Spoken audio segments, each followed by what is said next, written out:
आता जरा दरवाजे लॉक करून टाक.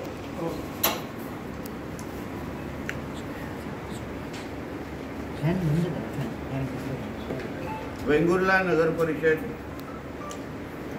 निवडणूक 2025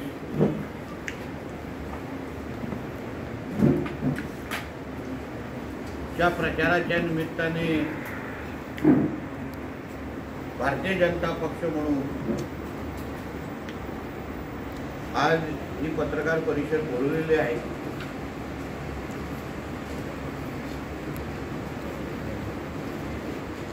आणि या पत्रकार परिषदेच्या माध्यमातून भारतीय जनता पक्ष म्हणून आम्ही ही निवडणूक का लढवतोय या बाबतीमध्ये माहिती देण्यासाठी ही पत्रकार परिषद बोलवलेली आहे. पहिल्या दिवसापासून आमचे आदरणीय प्रदेश अध्यक्ष रवींद्र चव्हाण साहेब आणि आदरणीय मुख्यमंत्री देवेंद्र फडणवीस साहेब, खासदार सन्मान्य राणे साहेब, हे आमचे सगळे वरिष्ठ नेते अतिशय स्पष्ट भूमिका यांनी मांडलेली आहे की ह्या सिंधुदुर्ग जिल्ह्यामध्ये ज्या 4 नगर परिषदेच्या निवडणुका आहेत, पालिकेच्या निवडणुका आहेत, त्या भारतीय जनता पक्ष म्हणून आम्ही फक्त विकासाच्याच अजेंडावर आम्ही ही निवडणूक लढवतोय. कुठल्याही पद्धतीचं गलिच्छ राजकारण, कुठल्याही पद्धतीचे आपसातल्या टीका टिप्पणीमध्ये आम्हाला न रस आहे, ना कुठल्याही बाबतीमध्ये आम्ही त्याच्यामध्ये पडू इच्छितो. आमचा एवढाच हेतू आहे की या निवडणुकीच्या माध्यमातून आम्ही आमच्या वेंगुर्ल्याच्या जनतेसाठी काय करू शकतो, कुठला विकास करू शकतो. आज केंद्रात राज्यात भारतीय जनता पक्षाचं नेतृत्व करणारे आज सत्तेमध्ये आहेत. प्रधानमंत्री मोदी साहेब आहेत, मुख्यमंत्री म्हणून आमचे आदरणीय देवेंद्र फडणवीस साहेब आहेत, आणि जिल्ह्याचा पालकमंत्री म्हणून मी इथे काम करतोय. आणि म्हणूनच या सत्तेची जोड देऊन जेव्हा आम्ही आमच्या या 3ही नगरपालिकेचे उमेदवारांसाठी मतदानाच्या माध्यमातून आशीर्वाद मागतोय, ह्याचा एवढाच अर्थ आहे की आम्हाला ह्या 4ही शहराचा विकास करायचा आहे. वेंगुर्ला नगर परिषद तर जनतेने आम्हाला आशीर्वाद दिला गेल्या टर्म मध्ये, आणि आमचे सन्मान्य गिरफजी, राजन गिरफजी यांच्या नेतृत्वाखाली असलेली ही वेंगुर्ला नगर परिषदेने राज्यामध्ये नाही देशामध्ये नाव कमवून दाखवलेलं आहे. असंख्य पारितोषिक, असंख्य पुरस्कार, असंख्य शिष्टमंडळ नेमका इथे येऊन नगर परिषदेने कुठल्या पद्धतीने कचऱ्याचा प्रकल्प राबवला, कुठल्या पद्धतीने विकास कामं राबवतात हे बघण्यासाठी असंख्य लोक इथे आमच्या वेंगुर्ल्यामध्ये आले. पुरस्कार आणि मान सन्मान विविध आम्हाला मिळाले, आणि आता त्याच जोरावर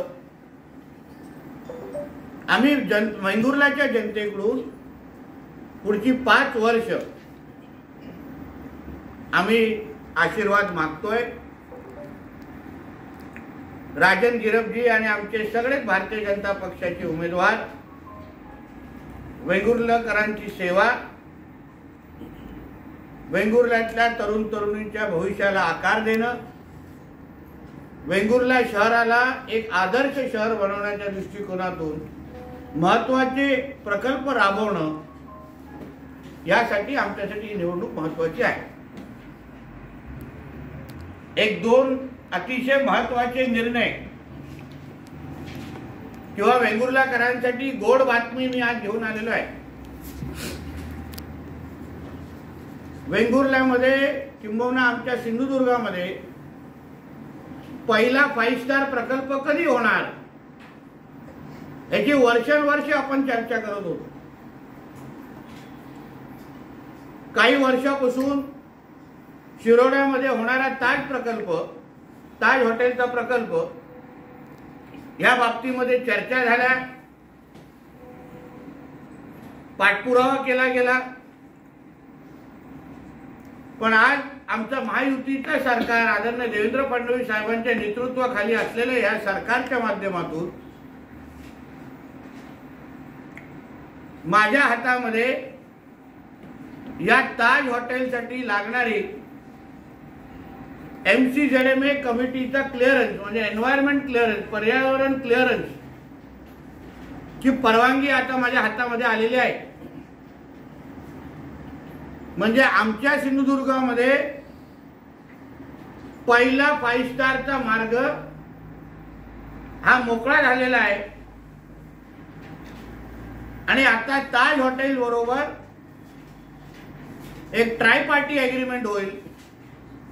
तिकडच्या जनतेचे प्रलंबित प्रश्न असतील त्यांना विश्वासात घेऊन आपल्या सिंधुदुर्गामध्ये हक्काचं पहिलं 5 स्टार हॉटेल लवकरच आता उभं राहील. ही आनंदाची बाब मला आपल्या माध्यमातून जनतेला द्यायची आहे.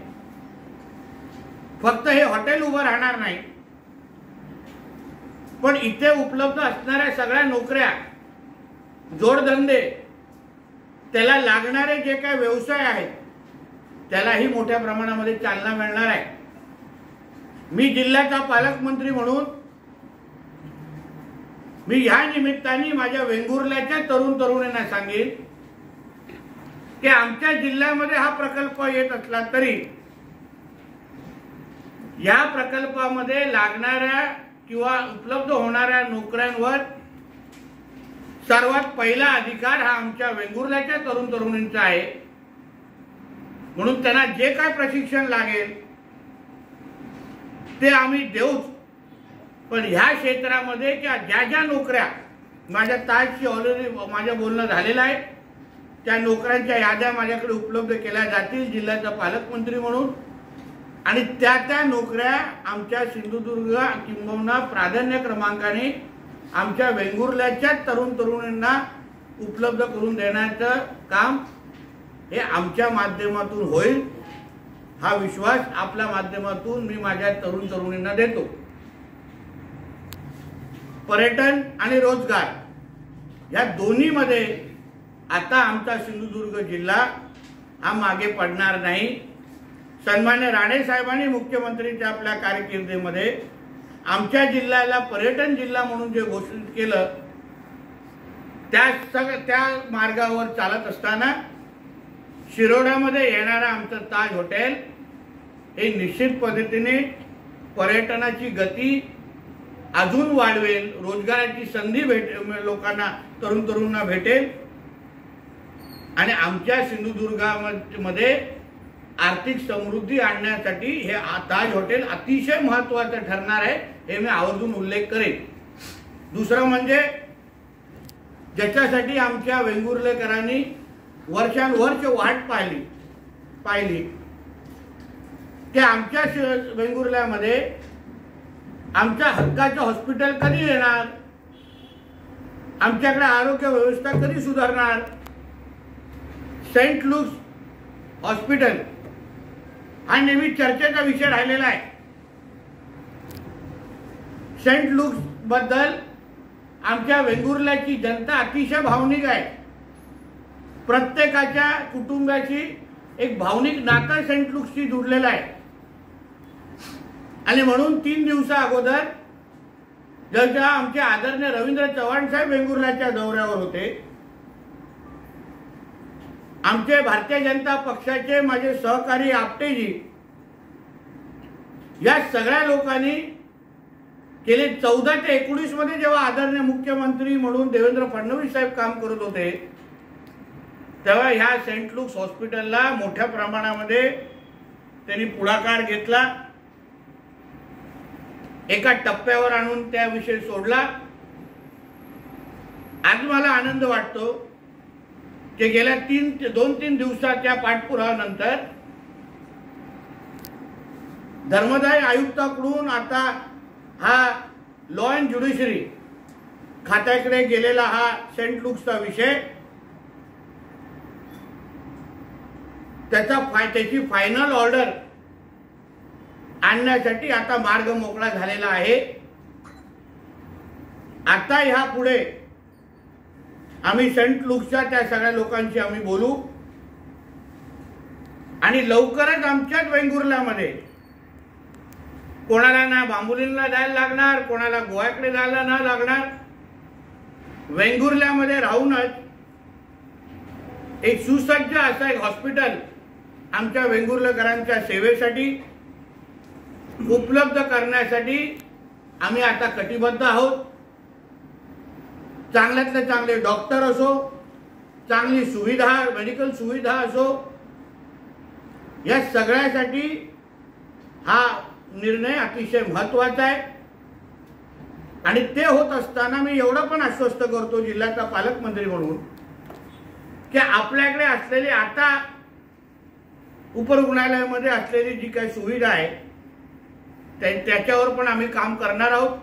तिथेही चांगले डॉक्टर, तिथेही चांगले फॅसिलिटीज देणार आहोत, जेणेकरून आरोग्याच्या ह्या विषयामध्ये आमच्या वेंगुर्लेकरांना कोणावरही अवलंबून न राहता आपल्या शहरामध्ये आदर्श एक आरोग्याची सुविधा उपलब्ध करून देण्याच्या दृष्टिकोनातून आता आमचे ठोस पावलं आम्ही उचललेले आहेत। एकदा काय ती 3 तारखेनंतर या सगळ्या संबंधित फायनल ऑर्डर हातात येईल आणि मग त्यानंतर हॉस्पिटल बनवण्याचा मार्ग हा मोकळा होणार आहे। आणि म्हणून प्रत्येक वेंगुर्लेकरांचा जो अतिशय जिव्हाळ्याचा जो विषय हा सेंट लुक्सचा होता, तो आमचे आदरणीय मुख्यमंत्री देवेंद्र फडणवीस साहेब, आमचे आदरणीय रवी चव्हाण साहेब या सगळ्यांच्या पाठपुराव्यामुळे आज त्याचा मार्ग मोकळा झालेला आहे।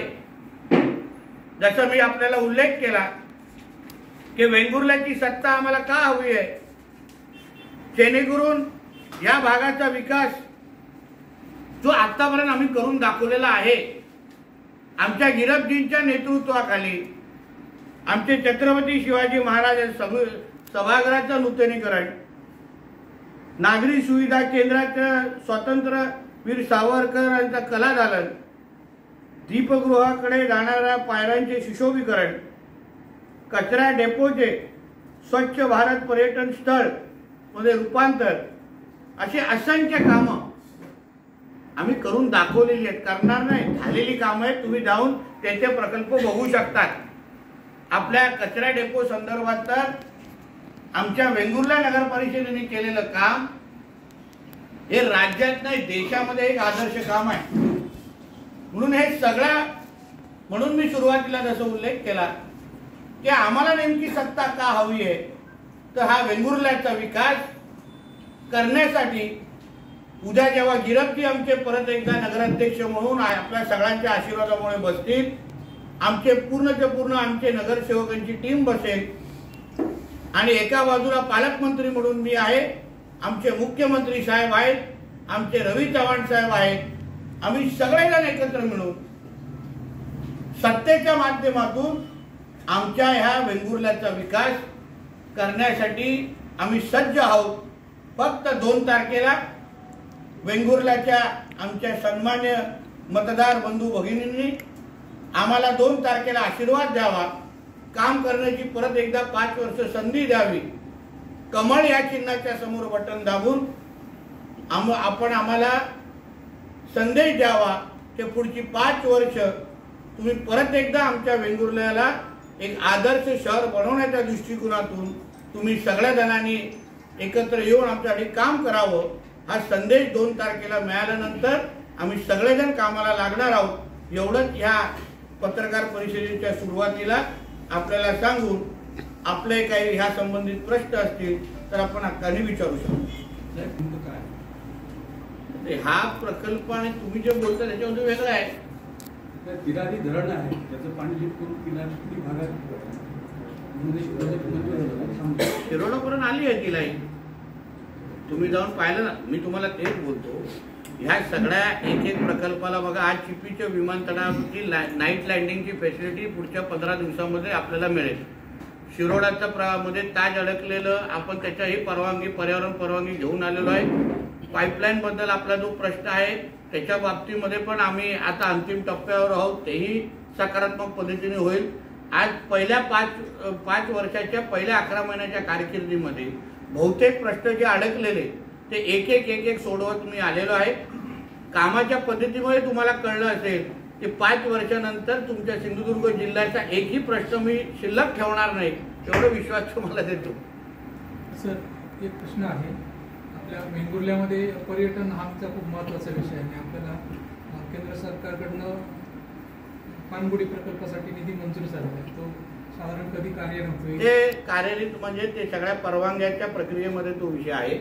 पाणबुडी प्रकल्प हा आपल्या वेंगुर्ल्यामध्ये ज्या पद्धतीने आमदार दीपक केसरकरजींनी उल्लेख केला, आम्ही सगळेजण सरकारमध्ये आता आहोत. पाणबुडी प्रकल्प पण लवकरच आपल्या वेंगुर्ल्यामध्ये कार्यरत होईल.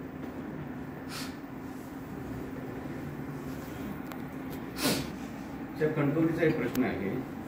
मी वेंगुर्ल्यामध्ये आहे. जेव्हा कणकवलीत जाईन तेव्हा कणकवलीचे प्रश्न विचारा. आज वेंगुर्ल्याच्या नगर परिषदेच्या संदर्भात प्रश्न आहे, आज पत्रकार परिषद आहे. कणकवलीमध्ये असेल तेव्हा हक्काने तिकडचे प्रश्न विचारू शकतात. इकडच्या आमच्या मतदारांवर अन्याय कशाला? वेंगुर्ल्याच्या बाबतीमध्ये कमी अभ्यास आहे की काय गावकर?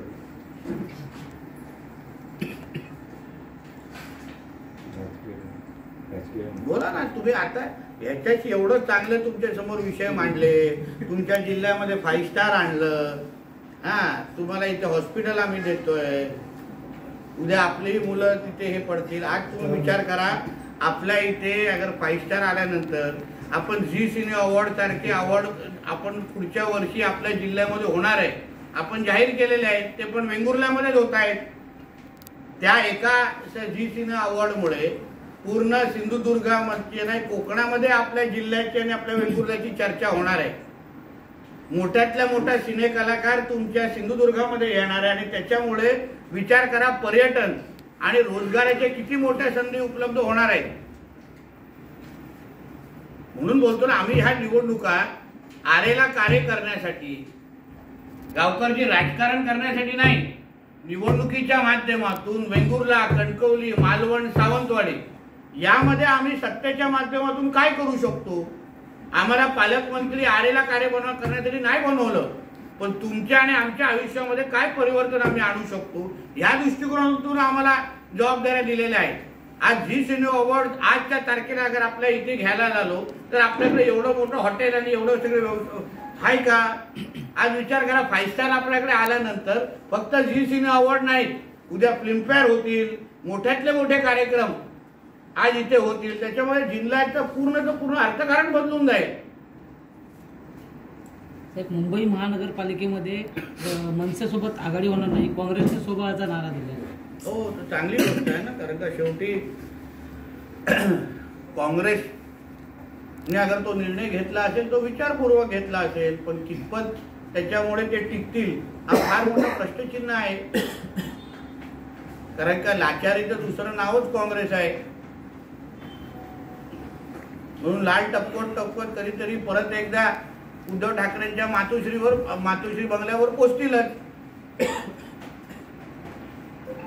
पालघरमध्ये प्रचारासाठी आलेल्या एकनाथ शिंदे यांनी भाजपवर टीका केली आहे आणि त्यांनी म्हटले की डहाणूत एकाधिकारशाही सुरू आहे, अहंकाराविरोधात एकत्र आलो, रावणासारखा अहंकार खाक झाला, 2 तारखेला मतदार लंका खाक करण्याचं काम करणार आहेत, अशा पद्धतीची टीका. आता डहाणूमध्ये काय निवडणुकीची परिस्थिती आहे, कोण कसं लढतोय हे मला आता इथे सिंधुदुर्ग बसून 400-500 किलोमीटर लांब एवढं मला माहीत नाही. डहाणूमध्ये कोण नेमकं कोणाच्या विरुद्ध लढतोय आणि शिंदे साहेबांना त्यांच्या उमेदवारासाठी प्रचारासाठी अगर काय भाषण करायला लागलं तर आम्ही महायुतीमध्ये सगळे प्रगल्भ लोक बसलेलो आहे. अगर प्रत्येक नेत्याला अगर त्या शहरामध्ये जाऊन अगर त्याची भाषणं करत असतील तर आमच्या भारतीय जनता पक्षाची आणि त्याच्या संबंधित लोक उत्तर देण्यासाठी सक्षम आहे. डहाणू आहे, डहाणूचे आमचे नेते लोक तिथे चांगलं उत्तर देतील ना. त्यासाठी तुम्हाला सिंधुदुर्गातून तिथे कशाला उत्तर ट्रान्सफर करून घ्यायचं आहे? अर्णव खैरेच्या आत्महत्येवरून सध्या मराठी अमराठी असा वाद दिसतोय. आता त्याच्याबद्दल मला मी माहिती घेऊनच बोलू शकतो. आता आपल्याला तुम्हाला माहिती नाही, कारण मी प्रचारामध्ये आहे, पण त्याच्याबद्दल माहिती घेणं निश्चित पद्धतीने बोलतो. शेवटी आपण सगळे हिंदू आहोत. हिंदूंच्या देशामध्ये हिंदूंनी वेगवेगळ्या पद्धतीने भूमिका घेऊ नये, जेणेकरून जिहाद करणारे आणि या गजवाई हिंद करणाऱ्या लोकांना कुठेही दूध पाजण्याचं काम हिंदूंमध्ये फूट पाडून कोणी करू नये, एवढीच अपेक्षा आहे निमित्ताने व्यक्त करतो. साहेब, याच्यावरून किशोरी पेडणेकर यांनी भाजपवर टीका केली आहे. तुमचं नीच आणि क्रूर राजकारण थांबवा अशा प्रकारची टीका किशोरी पेडणेकर यांनी कशावरून केलेली आहे? या मराठी अमराठी माझं तेच म्हणणं आहे ना. माझं म्हणणं आहे की मराठी ही उत्तर भारतीय आणि दक्षिण भारतीय होण्याच्या अगोदर आम्ही सगळे हिंदू आहोत. हिंदू म्हणून अगर विचार केला, हिंदू म्हणून अगर एकत्र राहिलो, तर मला वाटतं निश्चित पद्धतीने आपला देश हिंदू राष्ट्र म्हणून अजून घट्ट होईल. भाजपने आज मुंबईत ठाकरे विरोधात शुद्धी दे आंदोलन सुरू केले. काय रे? शुद्धी दे आंदोलन कोणी केलंय? भाजप. भारतीय जनता पक्षाने मुंबईमध्ये ना आमच्या अमित साटमजींच्या नेतृत्वाखाली अत्यंत सक्षम पद्धतीने घोडदौड सुरू राहील आणि भारतीय जनता पक्ष आणि महायुतीचा झेंडा आमच्या मुंबई महापालिकेवर लवकरच भगवा आमचा फडकेल.